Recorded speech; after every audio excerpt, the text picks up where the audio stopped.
안녕하세요 여러분, 테크트리입니다. 자, 오랜만에 노트북 한 대를 가지고 왔고, 오늘 볼 제품은 주연테크의 캐리북 슈퍼플라이라는 제품이에요.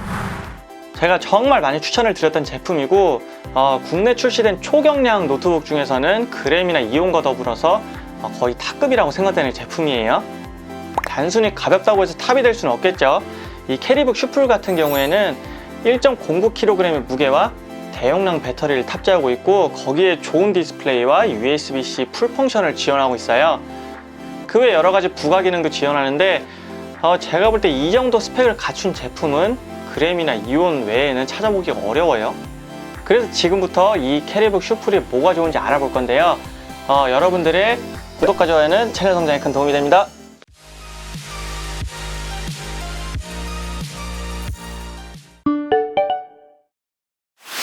(14인치) 화면 크기에 마그네슘 바디로 이루어진 초경량 제품으로 무게가 1.09kg 밖에 안 나가요.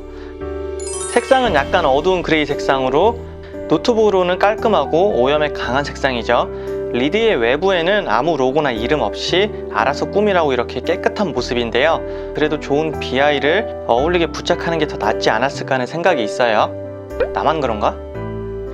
키패드는 검정 색상으로 되어 있고, 전체 각인이 투과되는 5단계 조절이 가능한 백라이트가 은은하게 들어오네요. 노트북 크기가 작기 때문에 개별 키의 크기가 작은 편이고, 방향키 높이가 반쪽짜리라서 아쉬운 점은 있지만, 조금 익숙해지면 키들이 크게 흔들리지 않고 키압도 약간 있어서 키감도 적당한 편이에요. 그리고 여기 보면 10키 배열의 각인이 있죠. 공간에 제약으로 들어갈 수 없는 물리적인 10키를 이렇게 편의 기능으로 제공해 주는데, 숫자 패드가 꼭 필요한 분들에게는 완전한 10키는 아니지만 아주 편리한 기능이 되겠죠. 밀스펙을 통과한 제품답게 단단하고 안정적이면서 이렇게 타이핑을 세게 해도 디스플레이가 흔들리지 않는 힌지가 탑재되어 있어요. 외부 포트는 왼쪽엔 USB-C와 A가 하나씩 있고, HDMI 포트와 어댑터를 연결하는 전원 단자가 있어요. 오른쪽엔 전원 버튼과 SD카드 슬롯, 3.5파이 오디오 단자, 그리고 USB-A와 켄싱턴 락이 있어요. 이 크기와 무게, 가격을 생각해보면 정말 좋은 포트 구성이라고 할 수 있죠. 내부의 모습을 보면 대용량 배터리답게 배터리가 거의 절반을 차지하고 있고, 무게의 배분도 좋아 보이죠. 각 단자에 별도의 지지 브라켓이 없는 부분은 아쉽지만, PCB와 결합 상태를 보면 뒤로 밀려서 부러질 가능성은 거의 없어 보이고, 밀스펙을 통과했으니 물리적인 안정성 또한 크게 걱정 안 해도 되겠죠.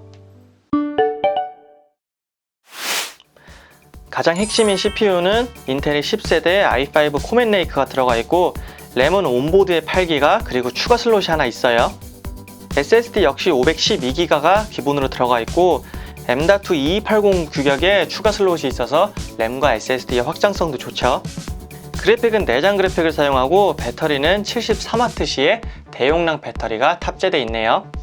디스플레이는 14인치에 NTSC 72%, 최대 밝기 340 칸델라의 스펙이고, 무게는 1.09kg, 거기에 USB-C 풀 펑션이 들어가 있죠. 가격은 899,900원이고, 가볍긴 한데 뭐가 그렇게 좋은 거야? 하시는 분들이 있어요. 그런데 가격을 떠나서 이런 걸 다 갖춘 노트북을 찾아보기가 정말 어려워요. 이런 스펙을 가진 제품이 그램과 이온 말고는 거의 떠오르지가 않고, 이렇게 얇고 가벼운데 여기에 램과 SSD가 확장된다는 것 또한 아주 큰 장점이라고 할 수 있어요. 배터리 사용 시간을 한번 볼게요. 우선 FHD 영상에 화면 밝기 50% 상태에서 유튜브 연속 재생은 약 9시간 반 정도가 가능했고, 거기에 노트북 촬영을 위해서 카페에서 유튜브를 약 1시간 정도 틀어놓고 인터넷을 30분 정도 했는데 남은 시간이 9시간이 넘게 나왔어요. 이 상태에서 문서 작업만 30분 정도를 더 했더니 남은 시간이 13시간 정도 나오죠. 물론 사용 환경에 따라 다르겠지만, 이 정도 배터리 시간이라면 데일리로는 충분히 사용 가능하고, 여행 갈 때가 아니라면 굳이 어댑터를 들고 나가지 않아도 되겠죠. 그리고 또 하나의 장점이 바로 이 순정 어댑터인데요. 이게 크기가 굉장히 작아요. 주연테크 홍보 자료에 그 여성분이 이렇게 손에 들고 있는데, 저는 그걸 보고 이 어댑터가 대충 한 손바닥만한 줄 알았어요. 근데 그 여성분의 손이 정말 굉장히 작은 거였던 거고, 이게 제 손에 대보면은 이렇게 세워놔도 손바닥의 반 정도밖에 안 되죠. 신용카드랑 비교해 봤을 때 폭은 오히려 신용카드보다 좁고 길이는 좀 더 긴 편이지만 이 아이폰 SE와 비교하면 두께는 약 2배 정도지만 크기는 아이폰 SE보다도 훨씬 작죠. 그리고 이 어댑터의 무게가 이 전원 케이블을 포함해도 약 200g 정도밖에 안 돼갖고 이런 어댑터라면 굳이 초소형 PD 충전기를 따로 살 필요는 없어 보이고 어댑터를 가지고 나가도 그렇게 부담이 되지 않는 무게예요. 자, 그리고 이 슈플의 또 다른 강점이죠. 바로 이 디스플레이인데요. 14인치의 크기지만 NTSC 72%와 최대 밝기 340니트를 자랑하고 있어요. 보통 노트북들의 슈퍼 브라이트가 300니트 정도 기준인데 그거보다도 오히려 좀 더 밝은 밝기를 가지고 있죠. 또 노트북 세대를 비교해 볼 건데요. 세 노트북 모두 NTSC 72%의 비슷한 광시야각을 가지고 있고 최대 밝기도 세대가 모두 비슷하며 차이점은 글레어냐 안티 글레어냐 정도가 있겠네요. 이렇게 비교를 해봐도 고가의 제품들과 크게 차이 나지 않는 디스플레이 품질을 보여주고 있죠. 거기에 회의나 학교 팀 프로젝트, 또 소규모 강의에서 상대방에게 보여주기 좋은 쉐어 모드가 있어서 디스플레이의 활용도 또한 높다고 할 수 있어요. 그리고 또 다른 장점이죠. USB-C 풀 펑션을 지원하는데요. 이 C타입 풀 펑션이 뭐냐면 C타입 단자 하나에서 데이터 전송과 PD 충전, 디스플레이 출력까지 모두 할 수 있는 단자를 얘기하는데 썬더볼트가 빠진 단점을 이 C타입 단자가 전부 보완하고 있어요. 우선 PD 충전은 65W 이상이 권장되고 이렇게 연결을 해보면 65W 근처에서 정상적으로 입력이 되는 걸 볼 수 있죠. HDMI와 USB-C DP를 이용하면 이렇게 노트북 한 대의 디스플레이와 두 개의 디스플레이를 더해서 트리플 디스플레이로 사용할 수 있어요. 집에 놀고 있는 모니터가 없어서 이 놀고 있는 TV로 한번 연결을 해봤어요. 자, 얘를 모니터로 생각해 주세요. 이렇게 연결을 하면 노트북의 화면을 복제할 수도 있지만 우리가 보통 많이 사용하는 이렇게 화면을 확대하는 것도 가능해요. 그래서 넓은 화면으로 작업하거나 이미 듀얼 모니터를 사용하고 계신 분들은 이렇게 노트북 한 대로 트리플 모니터의 구성이 가능하기 때문에 이 C타입의 DP는 굉장히 유용하게 사용할 수 있어요. 일단 이 가격대에서 풀펑션의 C타입 단자가 탑재된 노트북을 찾기는 거의 어렵고 이런 건 굉장히 칭찬할 만한 부분이죠. 이 노트북이 영상 편집용으로 사용하기엔 부족하고 일반 작업이나 학교 과제, 포토샵과 일러스트 정도의 용도로 사용하기에 좋은데 그래서 몇 가지 성능 테스트를 해봤어요. 당연히 인터넷이나 문서, 영상 시청 같은 작업은 충분히 원활히 되고 벤치 프로그램인 시네벤치를 돌려보면 약 1180점대가 나왔네요. 포토샵 같은 경우는 이렇게 고해상도 이미지 몇 장을 올려놓고 300dpi의 이미지를 편집해 볼게요. 간단한 작업이지만 브러쉬나 가우시안 흐림 효과, 복제 도구를 사용해도 특별히 끊기거나 버벅댐 없이 원활히 사용 가능한 모습을 볼 수 있죠. 전문적이고 상업적인 수준의 작업이 아니라면 이런 이미지 프로그램은 충분히 활용이 가능해요. 그리고 영상 편집의 경우 FHD 영상에서 프리미어의 프리뷰 옵션을 약간 조절해주면 이렇게 편집하는 작업까지는 어느 정도 할 수 있는데 인코딩 시간이 굉장히 오래 걸려요. 그래서 영상 편집을 자주 한다면 인코딩으로 활용하기에는 너무 오래 걸리고 그래도 i5가 들어가서 외부에서 간단한 컷 편집을 하는 서브용 노트북을 활용하기에는 괜찮은 편이에요. 이번엔 소음과 발열을 볼 거예요. 일반적인 작업을 가정해서 워드와 유튜브를 틀어놓고 온도를 재보면 50도대의 분포가 나오고 이때의 소음은 약 42dB 정도가 나오네요. 이 정도 소음은 외부나 카페에서 사용할 땐 전혀 들리지 않는 정도고 조용한 방 안에서 사용할 땐 쿨러 소리가 들리는 편이에요. 그리고 인코딩이나 고사양 작업을 가정해서 쿨러의 속도를 강제로 최대로 올리면 이때는 약 63dB 정도가 나오네요. 초경량 제품임을 감안하면 소음과 발열은 그렇게 나쁘지 않다고 보여요.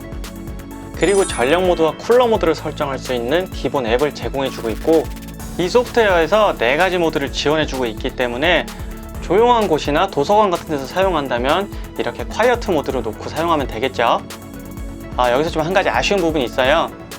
작업 중에도 온도가 40~50도 근처면 상당히 괜찮은 온도인데 이 쿨러의 최저 속도가 약 3700rpm 정도가 되더라고요. 근데 쿨러가 굉장히 작은 게 들어가 있어서 이 정도 저속 RPM에서도 쿨러의 소음이 약간 있는 편이에요. 물론 카페 같은 외부에서 작업할 땐 전혀 안 들리지만 조용한 방 안에서는 쿨러 소음이 약간 거슬리고 그래서 이 소프트웨어에서 쿨러의 최저 속도를 조금 더 낮췄으면 어땠을까 하는 그런 생각이 들어요. 이 부분은 추후에 업그레이드로도 가능하지만 어쨌든 다음 제품에서는 쿨러의 크기를 조금 더 키우고 쿨러의 최저속을 조금 더 낮췄으면 좋겠어요. 자, 여기까지 해서 주연테크의 캐리북 슈퍼플라이에 대해서 알아봤는데요. 노트북 본연의 기능을 생각했을 때 이 무게와 배터리 시간은 이 가격대에서는 정말 나오기 힘든 스펙이에요. 거기에 좋은 디스플레이를 탑재하고 있고 확장성도 나쁘지 않으면서 USB 풀 펑션을 지원하고 또 여러가지 부가 기능들이 있죠. 물론 그렇다고 장점만 있지는 않겠죠. 제가 생각하는 이 슈플의 단점은 첫 번째는 작은 방향키와 페이지 업다운 키예요. 물론 노트북이 작아서 어쩔 수 없는 부분이 있지만 저는 이 키들을 사용을 많이 하는 편이라서 익숙해지기 전까지는 조금 오타가 많이 났었는데 아무튼 이 부분이 조금 아쉽고, 두 번째는 아쉬운 펜 속도 조절이에요. 이 부분은 소프트웨어 업그레이드로 나중에 좀 더 보완이 되길 바라야겠죠. 그리고 세 번째는 지문 인식 센서가 없어서 윈도우 헬로우처럼 간편 로그인이 안 된다는 거예요. 이것도 상당히 아쉬운 부분인데 다음 제품에서는 이런 것들이 좀 개선됐으면 좋겠네요. 이렇게 소소한 단점이 몇 가지 있지만 나머지 장점들이 너무 많기 때문에 사실 이 단점들이 다 묻힐 정도로 장점이 많은 노트북이에요. 그래서 저도 추천을 많이 드렸던 거고 직접 사용을 해보니까 더 추천드릴 수밖에 없는 그런 노트북이에요. 그래서 이 슈플은 지금 대학생분들 인강이나 싸강 많이 듣죠. 그리고 학교 과제로 사용하기에도 충분하고 휴대성을 중요시하는 분들, 사무용으로 사용하실 분들, 그리고 작고 가벼우면서 포토샵이나 일러스트를 하실 분들까지 다양하게 활용하기에 아주 좋은 노트북이에요. 그래서 저는 개인적으로 이 가격대에서 상품성이 아주 좋은 제품이라 생각을 하고 국내 브랜드에서도 이런 제품들이 좀 많이 나왔으면 좋겠어요. 이 제품과 관련해서 궁금한 점은 댓글로 남겨주시고, 오늘도 도움이 되셨다면 구독과 좋아요 꼭 눌러주세요. 오늘도 끝까지 시청해주셔서 감사합니다. 안녕.